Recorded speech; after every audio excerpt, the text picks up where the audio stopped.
Hello दोस्तों, नमस्कार। आपके अपने यूट्यूब चैनल प्रेम क्लासेस 2.0 में एक बार फिर से आप सभी का स्वागत है और मैं हूं प्रेमपाल।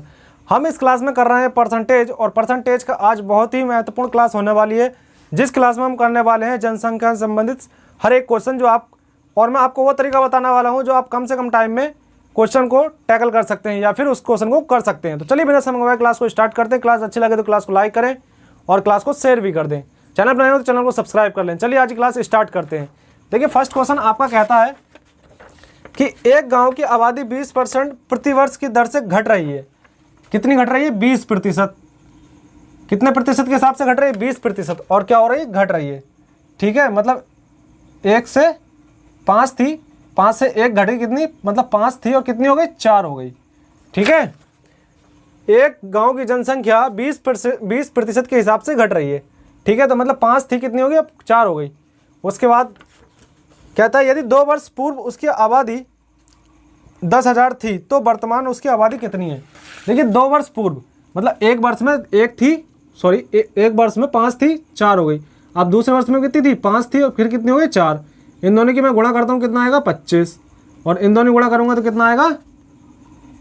16। कितना आएगा? 16। ठीक है, फिर उसके बाद कहता है कि उसकी 2 वर्ष पूर्व उसकी आबादी, 2 वर्ष पहले, तो ये तो 2 वर्ष बाद की है, मतलब ये वर्तमान है। क्या है? ये वर्तमान जनसंख्या है और ये पूर्व है। ठीक है, तो 2 वर्ष पहले कितनी है? 25। अब इस 25 की वैल्यू कितनी है? 25 की वैल्यू हमारे पास 10,000। कितनी है? 10,000। 25 की वैल्यू है हमारे पास 10,000।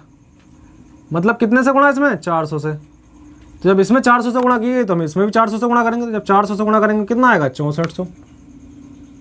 तो 2 वर्ष बाद की आबादी कितनी आ जाएगी? 6400। तो इसका राइट आंसर कितना होगा? 6400।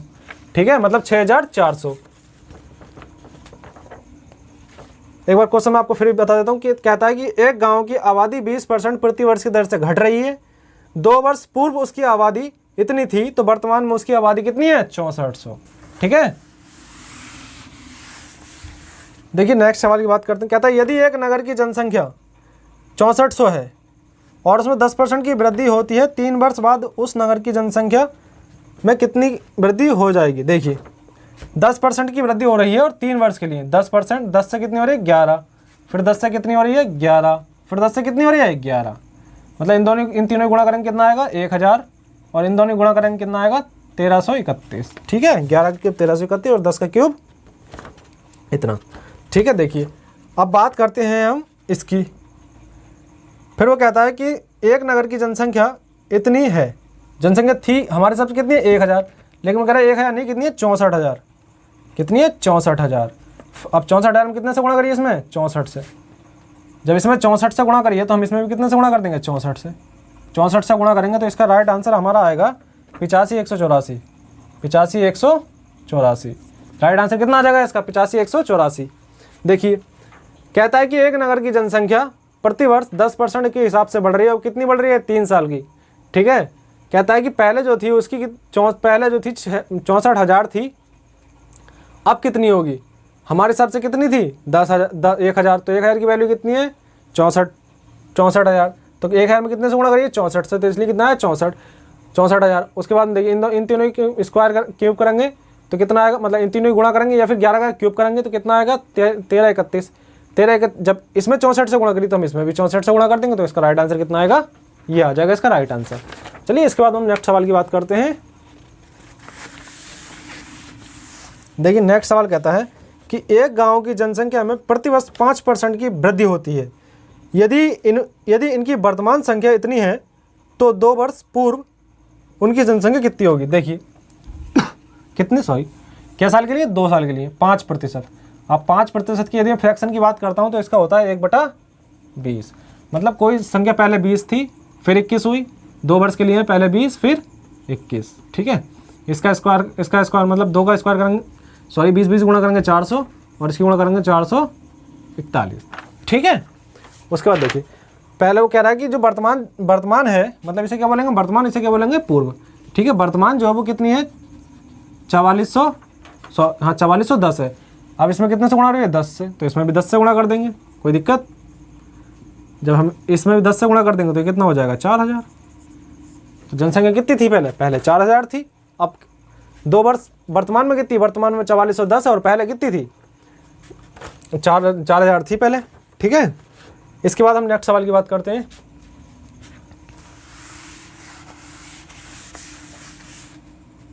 देखिए नेक्स्ट सवाल कहता है कि यदि किसी विद्यालय में 75% लड़के हैं, मतलब 75% क्या है इसमें, लड़के हैं। कोई विद्यालय उसमें कितने परसेंट लड़के हैं, 75% लड़के हैं। 75% की फ्रैक्शन वैल्यू निकालते हैं 3/4। ठीक है, मतलब 3 लड़के हैं उसमें, तो लड़कियां कितनी हैं, लड़कियां 1 है। अरे टोटल विद्यार्थी कितने हैं, 4, उसमें से 3 तो लड़के हो गए, तो लड़की कितनी बची, 1। तो लड़की 1 बची है। तो वो कह रहा है कि जो लड़कियों की संख्या है, लड़कियों की संख्या जो 420 है। लड़कों की संख्या कितनी है, 420। लड़कों की संख्या 420 है। अब हमसे पूछा है कि लड़कों की संख्या बताएं, तो 420 में इससे गुणा कर देंगे, 420 और गुणा 3। लड़कों की संख्या 3 है हमारे, उसके हिसाब से, परसेंटेज के हिसाब से। ठीक है, तो इन दोनों की गुणा करेंगे, कितना आएगा, 1260। तो लड़के कितने हैं, 1260। यदि टोटल की बात करता तो 4 से गुणा कर देते टोटल। ठीक है, टोटल की बात करेगा तो कितना, 4 से गुणा करेंगे 420 की, तो कितना आएगा, 400 और 4 दूनी 8 और 4 चौक 16। मतलब टोटल कितने हैं, ये है। ठीक है, इसके बाद हम अगले सवाल की बात करते हैं। सवाल कहता है कि यदि एक संख्या में 75% में 75 जोड़ दिया जाता है तो उस संख्या के बराबर क्या होगा। देखिए, एक संख्या के 75% में 75 जोड़कर योगफल उस संख्या के बराबर हो जाता है तो वह संख्या कितनी है। देखिए 75% है, ठीक है, 75% में कह रहा है 75 जोड़ दिया जाए तो उस संख्या के बराबर योगफल हो जाता है, तो वो संख्या हम x मान लेंगे और ये फिर क्या होगी, x ही होगी। ठीक है, इसका 75% निकालेंगे। एक संख्या हमने x मान ली, ठीक है, और उस संख्या के बराबर हो जाती है, तो ये संख्या क्या x मानी, तो ये इधर आ गई। ठीक है, 3/4 x प्लस, अभी इधर लेकर जाएंगे और इसे उधर ले जाएंगे, तो हम इसे कहाँ लेंगे, इसे उधर लेंगे। ठीक है, या फिर इसे पूरे को लेकर जाते हैं उठा के। देखिए तो x माइनस 3/75 की वैल्यू कितनी आई, 3/4, x बराबर 75। ठीक है, 4 हम ले लेंगे एलसीएम, तो ये 4x हो जाएगा माइनस 3x हो जाएगा और बराबर 75। ठीक है, 4x में 3x जाएगा तो x बचेगा और नीचे 4 हमारा है ही, और ये आ जाएगा ये 75। ठीक है, देखिए 75 चौक कितना होंगे, 300। तो x बराबर, इसका राइट आंसर कितना आएगा, 300। मतलब एक बार फिर मैं आपको क्वेश्चन बता देता हूँ। कहता है एक संख्या के 75% में 75 जोड़कर योगफल उस संख्या के बराबर हो जाता है तो वह संख्या कितनी है। तो वो संख्या कितनी है, 300। संख्या कितनी है, वो 300। चलिए फिर इसके बाद में हम नेक्स्ट सवाल की बात करते हैं। देखिए नेक्स्ट सवाल कहता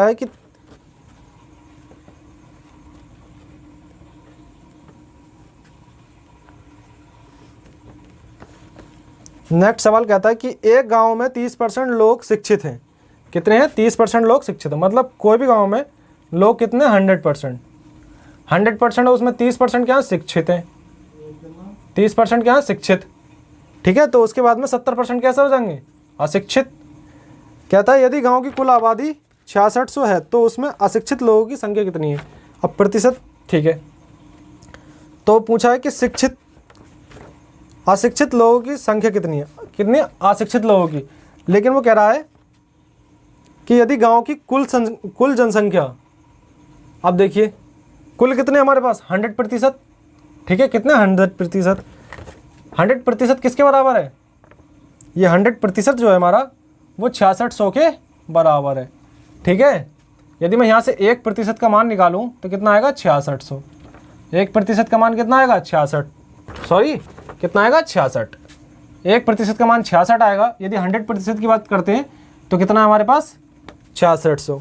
ठीक है, फिर वो कहता है कि उसमें अशिक्षित लोगों की संख्या कितनी, अशिक्षित कितने हमारे साथ, 70%। कितने, 70%। तो 70%। ठीक है, 1 को 70 बनाने के लिए कितने से गुणा करिए, 70 से। तो हम 66 में कितने को गुणा कर देंगे, 70 से। 7 छंग 42 हासिल 4, 7 छंग 42 और 4 46। मतलब टोटल आदमी कितने हैं उसमें, ये हमारे आदमी आ गए 4620, उसमें आदमी है। ठीक है, 30% इसमें औरत है। और यदि महिलाएं इसमें से घटा देंगे तो ये आ जाए, इसमें से महिलाएं घटाएंगे तो कितना आएगा हमारा 30% महिलाएं निकल जाएंगी। ठीक है, तो ये कुछ महत्वपूर्ण क्वेश्चन थे जो कि आपके जनसंख्या से संबंधित क्वेश्चन थे। तो ये क्लास एक छोटी सी क्लास थी, लेकिन ये आपके एग्जाम में एक महत्वपूर्ण भूमिका निभाएगी, क्योंकि एक छोटी क्लास आपके लिए बहुत ही महत्वपूर्ण क्लास है, क्योंकि मैंने आपको हर एक कॉन्सेप्ट एक बहुत ही बेसिक तरीके से बताया है। तो चलिए फिर मिलते हैं और एक बेहतरीन सी क्लास के साथ। तब तक के लिए जय हिंद, जय भारत। और हाँ, यदि आपको क्लास अच्छी लगी तो क्लास को प्लीज़ लाइक करें और शेयर करें, और चैनल बनाए हो तो चैनल को सब्सक्राइब जरूर करते हैं। मिलते हैं और एक बेहतरीन सी क्लास के साथ। तब तक के लिए जय हिंद, जय भारत।